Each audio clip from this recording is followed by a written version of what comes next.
Standard third उसमें गुजराती में दूसरा चैप्टर नाराज वनराज इंग्लिश मीडियमના ધોરણ 3ની અંદર આજે ગુજરાતીમાં આપણે બીજું ચેપ્ટર લેવાનું છે નારાજ વનરાજ. એમાં પહેલી સરસ મજાની કવિતા આપી છે રમેશભાઈ પારેખે. રમેશ પારેખની કવિતામાં તો આમે મજા આવે. પહેલું ચેપ્ટર હતું નાક કાન વગર ગા, એમાં પણ રમેશ પારેખની એક સરસ મજાની કવિતા હતી નાનકડું એક પતંગિયું. અને બીજું જે ચેપ્ટર છે નારાજ વનરાજ, એમાં પણ આજે રમેશ પારેખે બહુ સરસ મજાની એક કવિતા આપી છે જે આપણે ગાઈશું.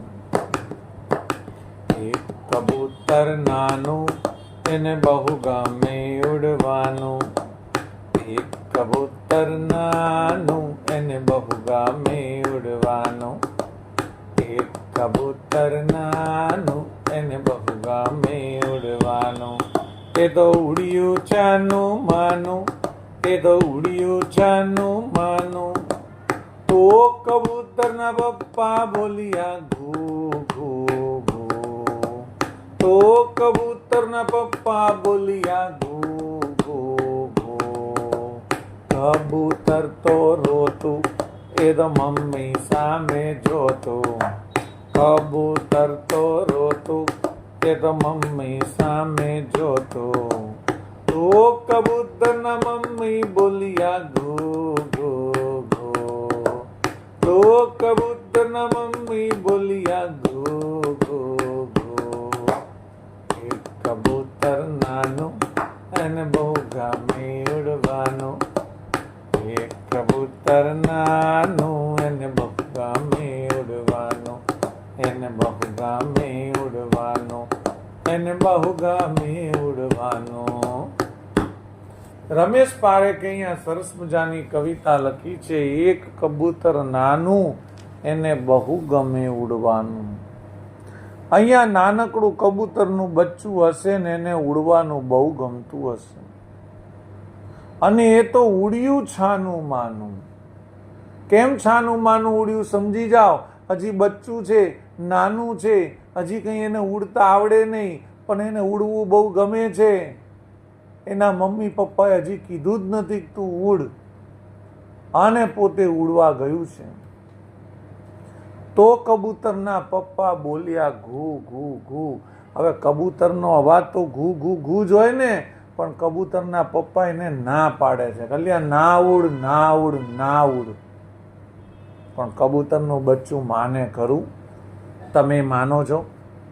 ઘણી વાર પપ્પા તમને એમ કે ફાસ્ટ સાયકલ ના ચલાય, ના ચલાય, તો એ કહે એમાં કંઈ ના થાય પપ્પા, તમે ભલા માણા.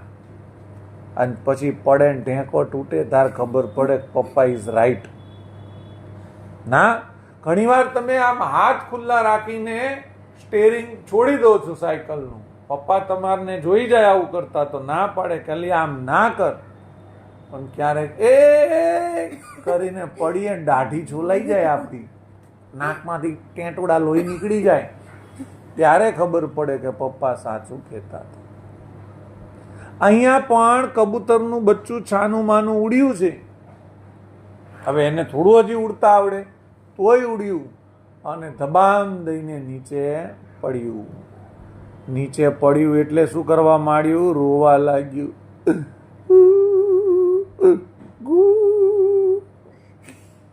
અને રોતું રોતું કોની સામે જુએ? મમ્મીની સામે જુએ. છોકરાઓ છે ને જ્યારે રડે ને તો મમ્મી સામે બહુ જોવે, પપ્પા સામે ઓછું જોવે. પપ્પા સામે જોવે ને તો પપ્પા ડોરા કાઢે, ભલે રડતો સાલો, રડ શાંતિથી, ના પાડતો હતો તોય સાયકલ લઈને નીકળી ગયો, ભલે વાગ્યું.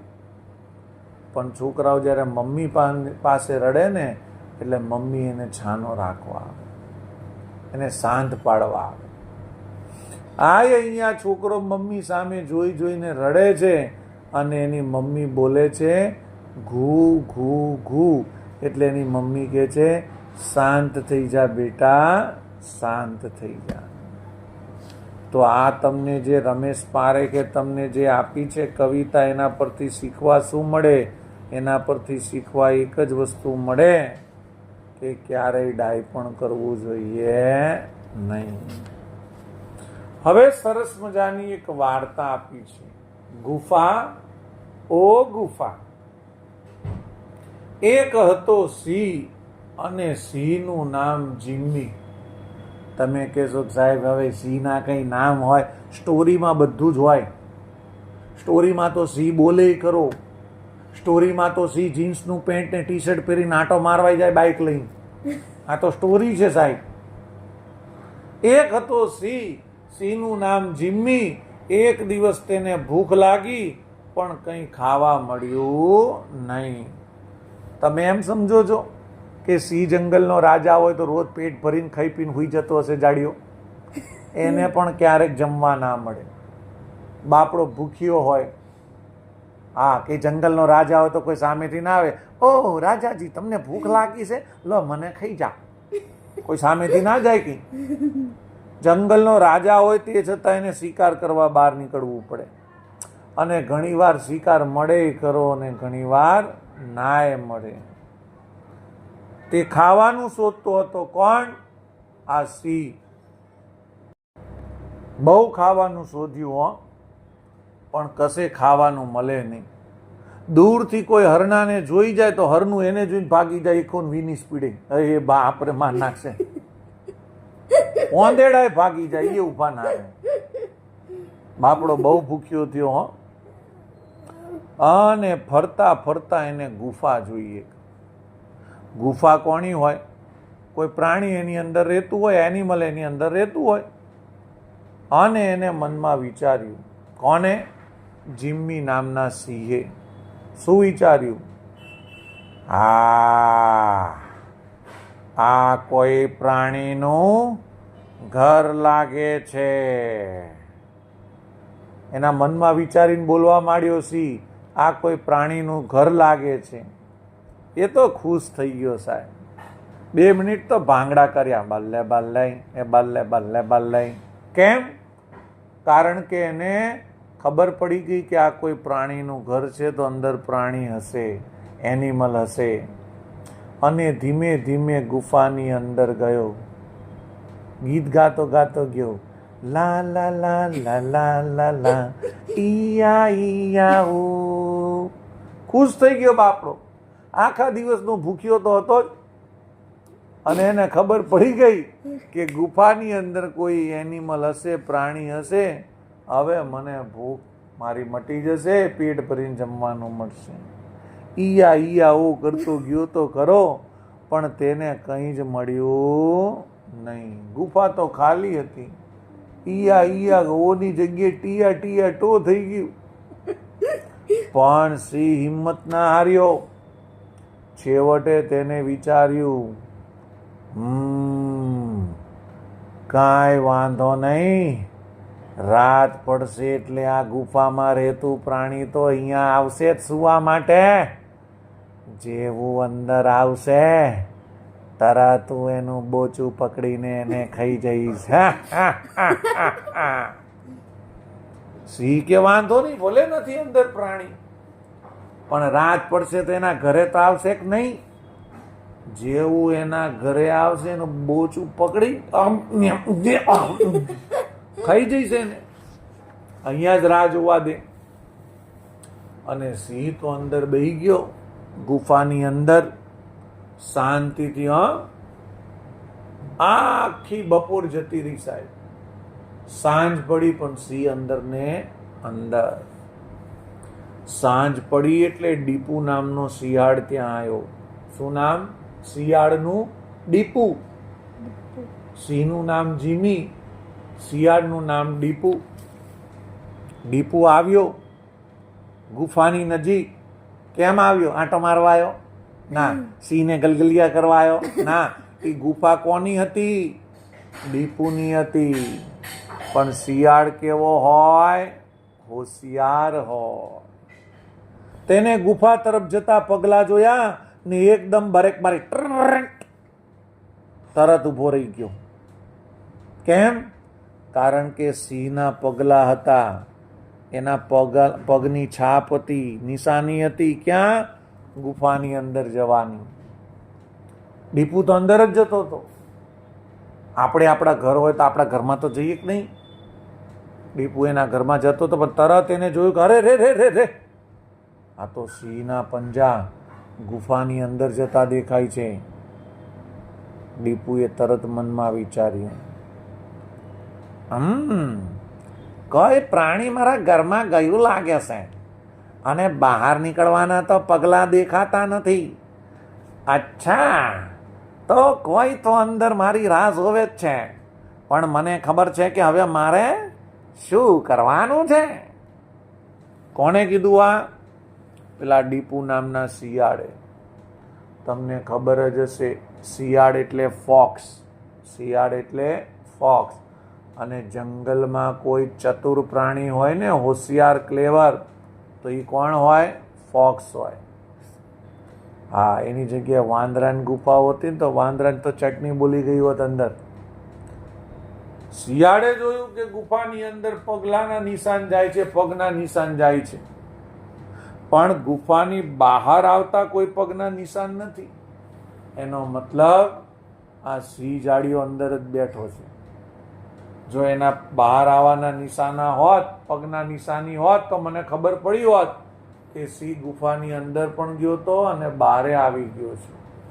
પણ બહાર આવવાના કોઈ નિશાન નથી. હવે મારે શું કરવું એ મને ખબર છે. કોને કીધું? આ દીપુ નામના શિયાળે. તે ગુફા તરફ ગયું અને શિયાળ મધુર અવાજમાં બોલ્યું, ઓ મારી ગુફા, ગુફા, ઓ ગુફા, મારી વાલી ગુફા, હું આવી ગયો છું. ઓ ગુફા, હું આવી ગયો છું. કોને કીધું? આ દીપુ નામના શિયાળે. ઈ ચાલાકી વાપરે છે. નહીં તો કોઈ ગુફાને એમ કે હું આવી ગયો છું, હું આવી ગયો છું.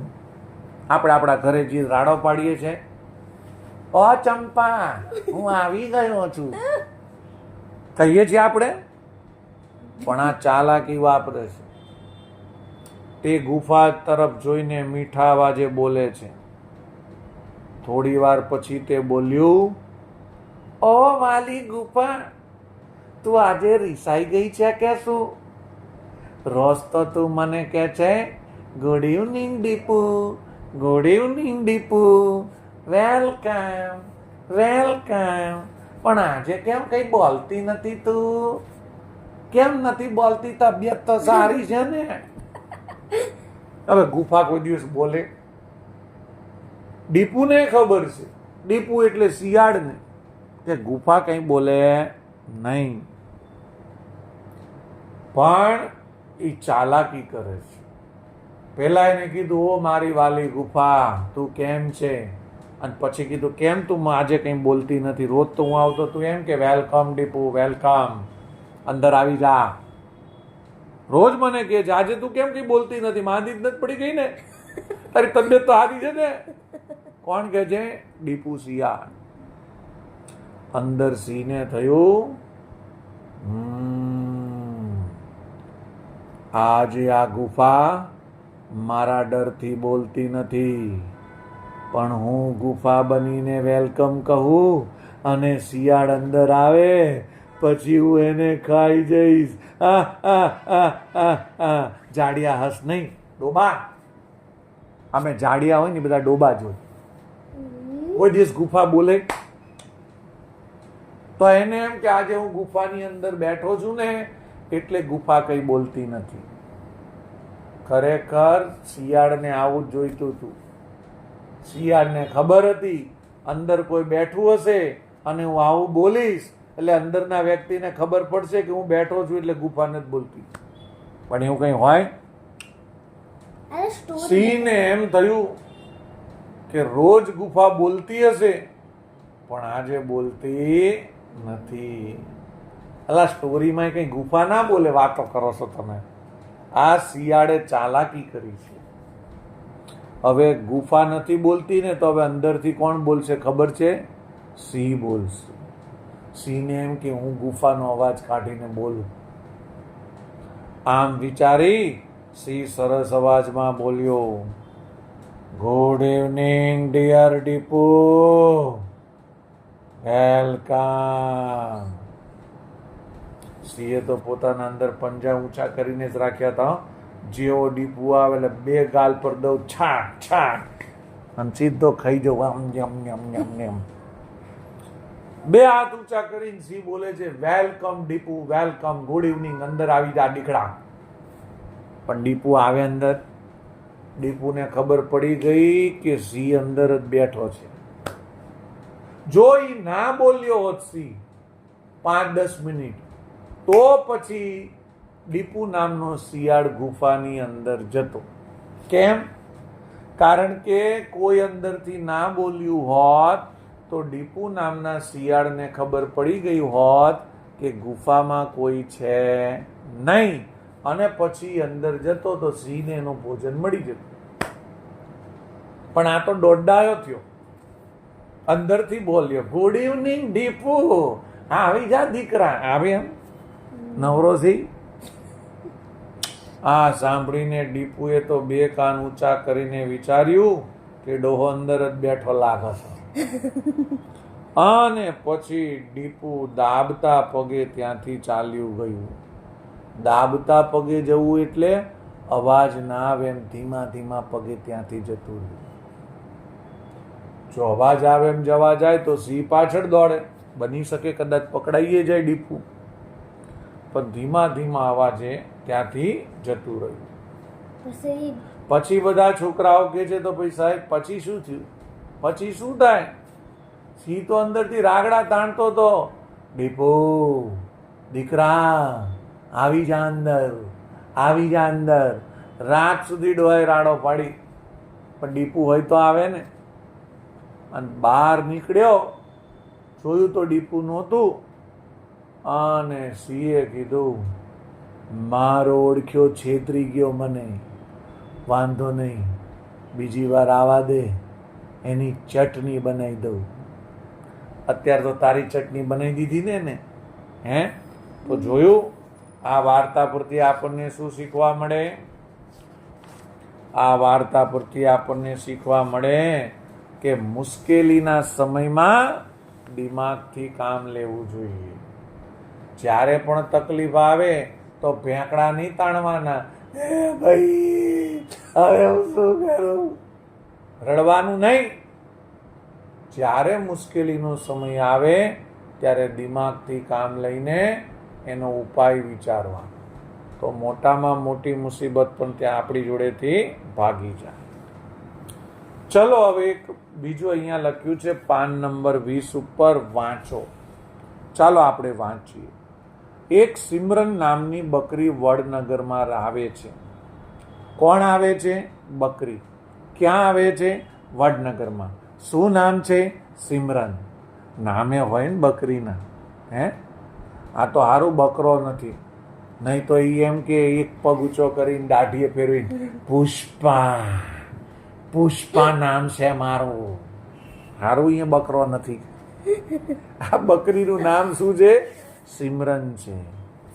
હા, અને પેલા બકરાનું નામ પુષ્પા.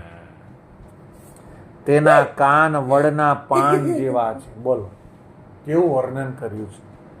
સિમરન નામની જે બકરી છે વડનગરમાંથી આવે છે, અને એના કાન કેવા છે બકરીના? વડના પાન જેવા. વડ એટલે વડલાનું ઝાડ. વડલાના ઝાડ ઉપર જેવા પાન છે ને, એવા બકરીને પાન છે. પાન નહીં હો, કાન છે. વડલાના ઝાડના પાન જેવા બકરીને કાન છે. તે વડ નીચે જમે છે. તે પાનના વાડકામાં પાણી પીવે છે. બોલો, બકરીએ મારો બેટો પાનનો વાડકો બનાવીને પાણી પીવે છે. સાગના પાનમાં પાપડ, દાડમ, બદામ અને કાકડી છે. સિમરનને જમવાની મજા આવે છે. લે મારી બેટી, આ બકરી છે શું છે? શું ખાય છે? પાપડ, દાડમ, બદામ, કાકડી. હાડું આવું તો આપણને જમવા નથી મળતું. એવું ખાય છે કોણ? સિમરન બકરી. હવે આવું ખાય તો મજા જ આવે ને. આપણને હાલે તો આપણને મજા આવે. એકાએક અવાજ આવે છે અને સિમરન આમ તેમ નજર કરે છે. કોણ છે? કોણ છે ઈ? કોણ છે? અને જોવે છે તો બોલે છે બાપ રે, બાપ રે, સાપ, વડવાઈ પર સાપ. અને તે ન ડરી. આપણે હોઈએ તો પાપડ બાપડ દાડમ બાળમ મૂકીને ભાગી જઈએ, પણ સિમરન બકરી ડરી નહીં. તે સાપને કાતર બતાવે છે. ટણ ટણ. બંદૂક બતાવતી હોય એમ શું બતાવે છે સાપને? કાતર. એ જો જાડિયા નજીક આવે છે, કચ કચ કચ કચ કચ કટકા કરી નાખી તારા. ડાયલોગ માર્યો. નજીક ના આવતો, નહીં તો પૂંછડી કાપી દઈશ. સાપ ડરે છે અને ત્યાંથી ભાગી જાય છે. કેવી સરસ મજાની વાતો કરે છે આ લોકોના. પણ આ તો એક સ્ટોરી છે, વાત છે. પાછા તમારા ઘરે સાપ નીકળે તો કાતર લઈને ના જતા. જો જાડિયા નજીક આવ્યા તો કાચ કાચ કાચ કાપી દે. પેલો કઈડી જાય છે છમ કરતો. હવે અહીંયા બીજી એક સરસ મજાની કવિતા આપી છે પાન નંબર 20 પર. એક ચકલો ને ચકલી આવે, એક ચકલો ને ચકલી આવે, કરવાને ઘરમાં માડો, કરવાને ઘરમાં માડો. એક ચકલો ને ચકલી આવે, કરવાને ઘરમાં માડો. ચક ચક કરતા પર પર કરતા, ચક ચક કરતા પર કરતા, પજવે આખો દહાડો, પજવે આખો દહાડો. એક ચકલો ને ચકલી આવે, એક ચકલો ને ચકલી આવે.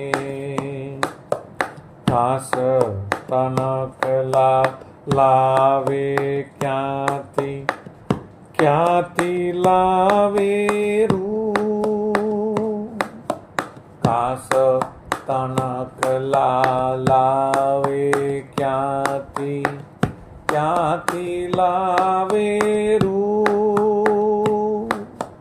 વાડી વાડી થાકું તો કહો પછી શું કરું.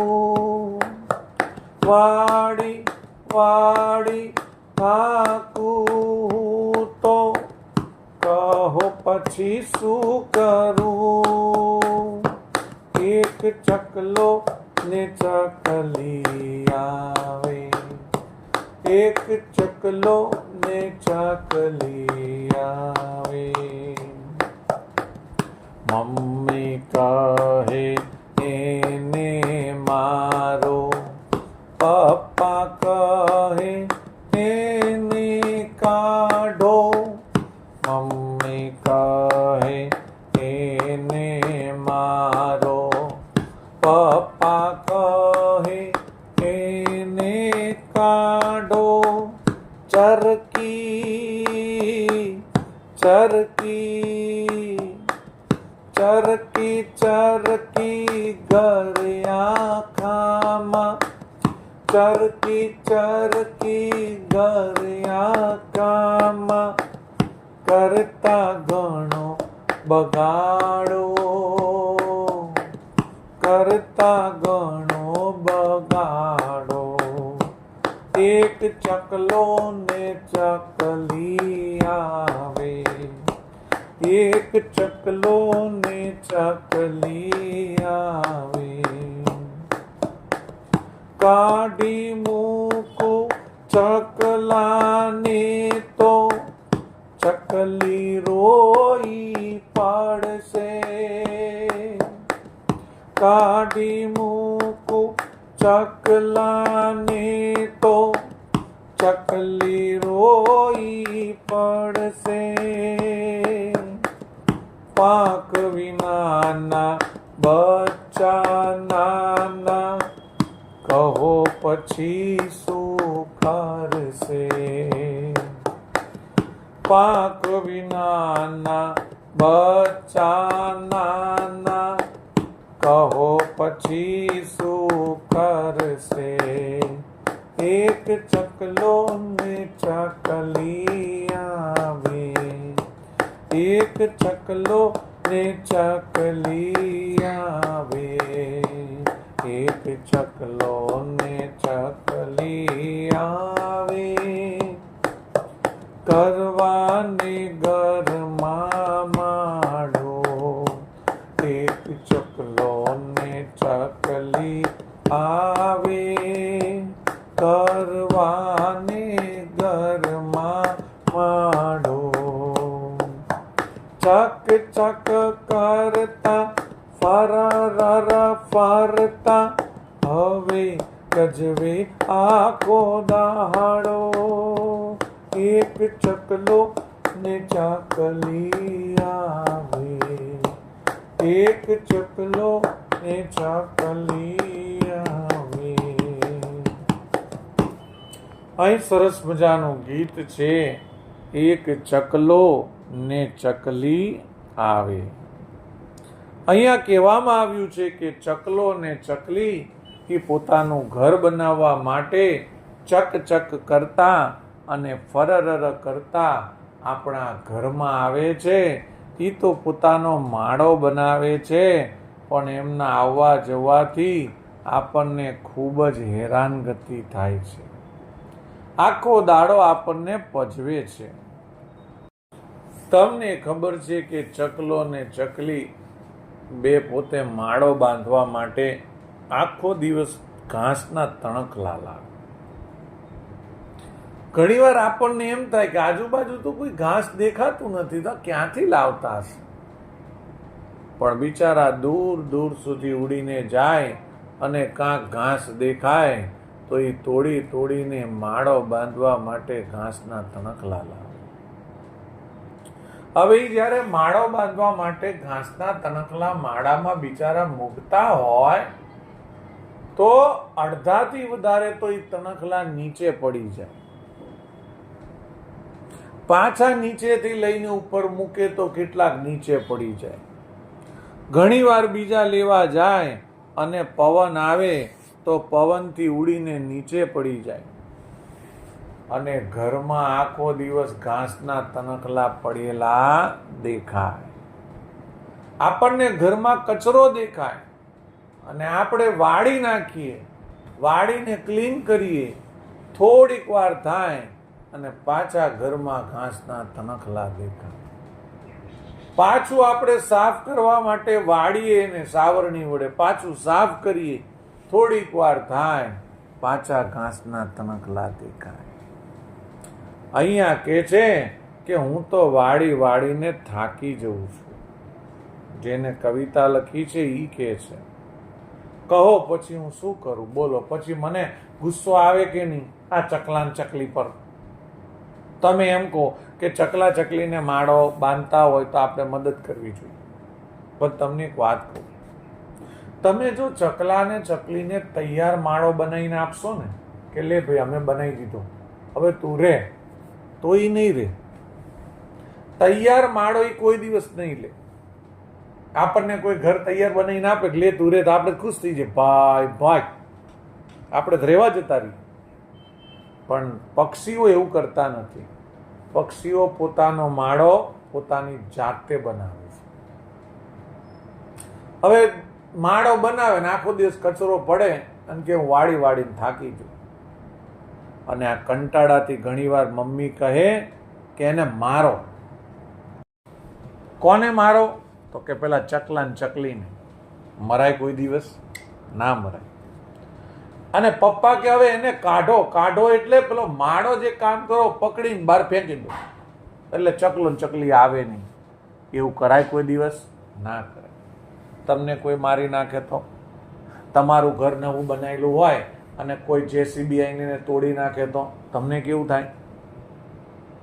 ખરેખર આપણે ચકલીના માળાને તોડાય નહીં ને ચકલીને મરાય નહીં. તો તમે કહો તો શું કરાય? આપણે કશું ના કરાય, આપણે ઘર બંધ રખાય, જેને કારણે ચકલી ઘરની અંદર માળો બનાવે જ નહીં. એ ક્યાં બનાવે માળો? ઘરની બહાર બનાવે. અને ઘરની બહાર બનાવે ને કદાચ આપણો ચોક બગડે તો એનો કોઈ વાંધો આવે નહીં. ચરકી ચરકીને ઘર આખામાં કરતા ઘણો બગાડ. એ તો વાત સાચી જ છે ને. માળો ઘરમાં હશે અને ઘરમાં પક્ષીઓ બેસશે, પક્ષીઓને કંઈ ખબર છે કે મારે બહાર જઈને ચરકી આવું? ચરકવું એટલે લેટ્રિન કરવી. એ લેટ્રિન તો કરે જ ને, ટરકે તો ખરા જ ને. પણ એ થોડા કંઈ આપણા જેવા સમજવું છે કે બહાર જઈને કરીએ, કોઈનું ઘર ના બગાડાય. આપણે અહીંયા નીચે જ તમે જુઓ, નીચે આપણે બાઇક મૂકી હોય ને ઉપર કબૂતરો બેઠા હોય, કબૂતર બાઇક બગાડ નાખે આખું ચરકી ચરકી. આપણે એને એમ કહીએ કે એ ડોબા ધ્યાન રાખ, તો એ આપણને કે ડોબા હું કામ નીચે મૂકે છે? આ તો અમારું સ્થાન છે ચરકવાનું. લે હવે આપણે શું કરવું? પક્ષીઓને થોડી ખબર છે કોકની મોંઘી ગાડી છે ના ચરકાય. સાહેબ અહીંયા પણ એમ કે છે કે માળો તો બનાવે છે પણ ઘરમાં ચરકી ચરકીને બગાડે છે. કેટલી વાર સાફ કરવું? અમે તો થાકી જઈએ છીએ. કાઢી મૂકું ચકલાને તો ચકલી રોઈ પડશે. જો ચકલા બોજું પકડી કાઢી મૂકું નીકળ તો બિચારી ચકલી રોઈ પડશે. અને ચકલા ચકલીને કાઢી મૂકીશ તો બિચારા પાંખ વિનાના બચ્ચા છે એ રડી પડશે, એના મમ્મી પપ્પા નહીં હોય તો. એટલે હું ના ચકલાને કાઢી શકું, ના ચકલીને કાઢી શકું, ના એનો માળો તોડી શકું, ના ચકલાને ચકલીને મારી શકું. અને હું આ કામ કરીને થાકી જઉં છું. બોલો હું શું કરું? એ તમને પૂછે છે. એક ચકલો ને ચકલી આવે ઘરમાં માળો કરવા, ચક ચક કરીને આખો દિવસ વાતાવરણને ગજાઈ મૂકે. આખો દિવસ ચાક ચાક કરીને માથું ચડાવી દે, સુવાય ના દે, એવું અહીંયા કહે છે. હવે તમને પ્રશ્ન પૂછે છે, શું તમારા ઘરની આસપાસ કયા કયા પક્ષી આવે છે? આપણા ઘરની આસપાસ કબૂતર, પોપટ, ચકલી, કાગડો, કોકવાર મેના આવી જાય છે. આવા બધા પક્ષીઓ આવે છે. ઘણીવાર આપણને બગલાય દેખાય છે પાણી ભરેલું હોય તો. તમને કયું પક્ષી સૌથી વધારે ગમે છે? હા, લગભગ બધા છોકરાઓને પોપટ જ ગમતો હોય છે. માળો બનાવવા ચકલો ચકલી શું લાવે છે? માળો બનાવવા આમ તો ચકલા ચકલી ઘાસના તણકલા જ લાવે. પછી આપણી સાવરણી પડી હોય ને સાવરણીમાંથી તણકલા લઈ લે. અને કદાચ કોઈ પોચી વસ્તુ પડી હોય ને રૂ જેવી તો એ પણ એમાં લઈ લે અને આ બધી વસ્તુથી માળો બનાવે. ચકલા ચકલીને કાઢવાનું કોણ કહે છે? ચકલા ચકલીને કાઢવાનું મમ્મી અને પપ્પા કહે છે. જો કવિતામાં બોલતા હતા, મમ્મીએ કીધું મારો અને પપ્પાએ કીધું કાઢો. શું થાય તો ચકલી રોઈ પડશે. જો ચકલાને તમે કાઢી મૂકશો તો ચકલી રોઈ પડશે. રોઈ તો પડશે પણ શ્રાપ દેશે તમને. જાઓ હું તમને શ્રાપ દઉં છું, તમારું ઘર તૂટી જાય. કોઈ પણ મૂંગા પ્રાણીને હેરાન કરાય નહીં. એને દુઃખી કરીએ તો ભગવાન આપણને દુઃખી કરે. તમને કયા પક્ષીનો અવાજ આવડે છે? કાઢો તો. જો તમને કાં તો મોરનો અવાજ આવડે અને ઘણા કાગડાનો અવાજ આવડતો હોય. કોઈ આપણને કાઢી મૂકે તો આપણને શું થાય? એટલે આપણને રડવું આવે, આપણને ના ગમે. હવે આપણને કોઈ કાઢી મૂકે ના ગમે તો આપણે એમને કાઢી મુકાય ના. ચાલો 23 નંબરના પાન ઉપર અહીંયા એક છોકરાએ વાત કરી છે, જુઓ તમે. હસવાની વાત છે હો, હસવું આવે તો જ હસજો, એમને હા હા હા હા ના કરતા. પપ્પાની ગેરહાજરીમાં નાનો દીકરો દુકાને બેઠો હતો. સમજ્યા? તમારા પપ્પાને કદાચ દુકાન હોય ને પપ્પાને બહાર ગયા હોય તો તમે દુકાને બેસો કે નહીં? એમ નાનો છોકરો પપ્પાની દુકાને બેઠો. ત્યાં એક માણસ દોડતો દોડતો આવ્યો. માણસ કહે છે, જલ્દી જલ્દી મને ઉંદર પકડવાનું એક પાંદરું આપી દે, જલ્દી કરજે, મારે બસ પકડવી છે. તમે કહેશો કે સાહેબ તમે આમ કેમ બોલો છો, પેલો દોડતો આવ્યો તો હાફી ના ગયો હોય બાપડો. શું કહે છે માણસ, તું મને જલ્દી ઉંદર પકડવાનું પાંજરું આપી દે. કેમ? કારણ કે મારે બસ પકડવી છે. તમે સમજ્યા કે નહીં? એની બસ ચાલુ થઈ ગઈ હશે, ઉપડવાની તૈયારી હશે, અને એને એમ કીધું હશે કે ઉંદર પકડવાનું પાંજરું હાલ, નહીં તો હું બસ ચૂકી જઈશ, બસ જતી રહેશે. એટલે એને એમ કીધું કે મારે બસ પકડવી છે. નાનો દીકરો બોલ્યો, સોરી અંકલ, બસ પકડાય એવું મોટું પાંજરું અમે રાખતા નથી. આ જોક્સમાં તમને ખબર પડે તો જ હસવું આવે. પેલાએ કીધું ઉંદર પકડવાનું પાંજરું આલો, અને એને એવું લાગ્યું બસ અંદર આવી જાય ને એટલું મોટું પાંજરું માગે છે. પેલો છોકરો કહે છે, અંકલ બસ પકડી શકાય એવું મોટું પાંજરું મારી પાસે નથી. આખું ચેપ્ટર અહીંયા પૂરું થાય છે. હવે આપણે માત્ર એક વસ્તુ કરવાની બાકી રહે છે કે કયા પ્રાણીઓ ક્યાં રહે છે, અથવા તો પ્રાણીઓ જે જગ્યા પર રહે છે એ જગ્યાને શું કહેવાય? સિંહ ગુફામાં રહે છે, સિંહ ગુફામાં રહે છે, વાઘ ગુફામાં રહે છે,